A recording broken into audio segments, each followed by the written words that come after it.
Assalamu alaikum guys, and welcome to another episode of Smile to Jannah. What if I said it's time to buy a car? How much are you willing to pay, mate? 20 grand, 30 grand, 50 grand? What if I told you somebody paid $143 million? What?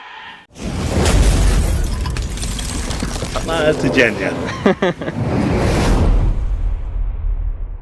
You're gonna think that guy's nuts. He's crazy. He's lost the plot. He's been bumped. He's been scammed. Somebody called the popo.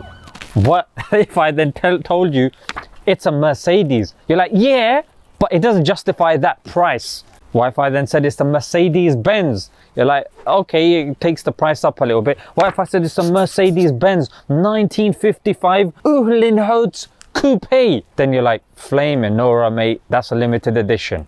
You got me there. And that's literally what it is. The value increases. Yeah, the value increases. There was another thing. What if I gave you a naked picture of a man? You say, what are you doing, mate? You coming on to me or what, mate? This is dodgy. This is haram. What are you doing? Yeah. But what if I said that this is an ink drawing by Michelangelo and it's rare? That's why somebody sold it for $24 million. It was sold for $24 million. So a value comes when we know who or what it's come from. Yeah, sometimes it's the person. It could be a celebrity, or sometimes it could be a brand, or it could be a situation or history or something. But here's what I wanted to link it to. Now this is very interesting. Why is it that when people say stuff to us, sometimes we get so upset and so frustrated? Let's take this example, yeah, amongst the two that I've given. Somebody starts saying stuff to you in a different language. It doesn't bother you. Yeah, you just look at them and you're like, yeah, all right, fair enough. But that person starts shouting it. But again, he's speaking in a foreign language. It doesn't bother you. You might even start laughing at them because you don't know what it means. As soon as you're told what it means, that's when you get offended. It's because we add meaning to words. Deep, I know, you've probably seen it maybe on Instagram. We add meaning to words. And that's, guys, that's literally what it is. When somebody says something, it's a choice that we make. Yeah, and this is another question. Why do we add meaning? And how do we add meaning to words? Well, we project our own insecurities onto those. Yeah, we give meaning to those using our experiences. So it could be maybe someone insults, I don't know, me being skinny or me being so, so amazing and this and that. But maybe they might say, oh, your lips are a bit crooked.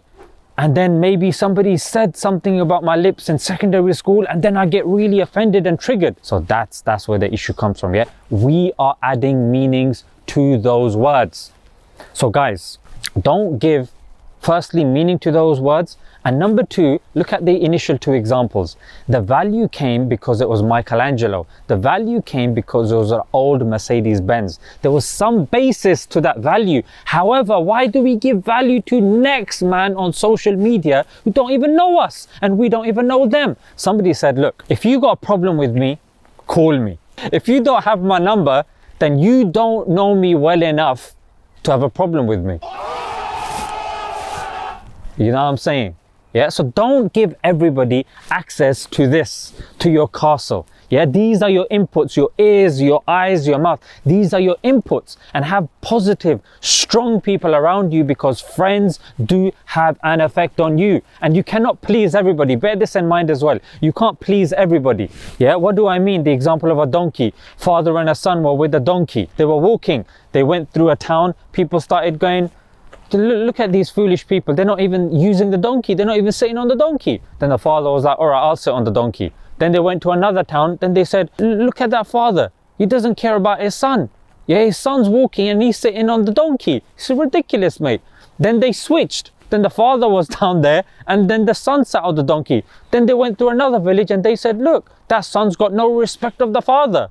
Then they both sat on the donkey. Then people started saying in another village, look, they're oppressing that donkey. Yeah, they're oppressing that donkey. Look, they have no mercy. Both of them are sitting on there. Then the father was like, what do I do, mate? All right, let me put the donkey on my back then. Yeah, is that going to make people happy? Then they put in the donkey on, their own back. Then they went through another town and said, look at this foolish person. He's carrying the donkey. So the point is, guys, in any scenario, you cannot please the people. Now, am I pulling you to one extreme? And that extreme, Don't care what anybody thinks, mate. Do what you got to do. Follow your dreams and follow your heart. Yeah, be happy with who you are. no, that's another extreme, because you might be in a position of growth. You do need input, but you need input of the right people. That's why in the Quran we're told shura, consultation with people of knowledge. Now, how do you class somebody of knowledge? Well, that person needs to have knowledge of the field that you're in, and they need to have knowledge of Islam as well, so they can give you a complete advice. So have a few people that you consult, not some next man called Candyman 321 $ on bloody YouTube, mate. Yeah, so guys, have some class. Don't just accept advice willy-nilly. You know what I'm saying? Don't get excited with that word either. Yeah, all right guys, hopefully you've benefited, and inshallah that's helped, because words, guys, are very important, and our surroundings are very important, and our inputs are very important also. Let's leave it there, guys. Until next time, assalamu alaikum.